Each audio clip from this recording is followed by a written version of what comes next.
Chocolate cake বানাবো, তার জন্য এখানে আমি 4টা ডিম এবং 1 কাপের থেকে একটু কম চিনি নিয়ে নিয়েছি। আর অনেকেই মনে করে যে ডিমের কুসুম এবং সাদা অংশ আলাদা করে বিট করে নিতে হবে, কিন্তু এটা একসাথে বিট করেও সুন্দর কেক বানানো যায়।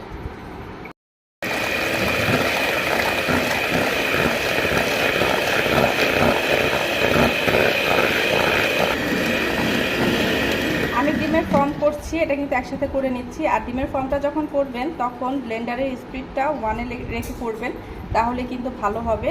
স্পিড আপ ডাউন করবেন না, তাহলে সেক্ষেত্রে ডিমের ফর্মটা নষ্ট হয়ে যাবে। এটা একটা 9 ইঞ্চির মোল্ড, এটার মধ্যে আমি 2 পাউন্ড কেক বেক করব। এটার মধ্যে তেল ব্রাশ করে এরপর কাগজ দিয়ে রেখেছি। আর এখানে আমার ডিমের ফর্মটা রেডি হয়ে গেছে।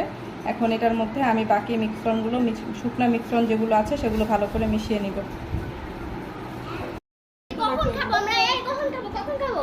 এখন সবাই জোরে বলো এখনই।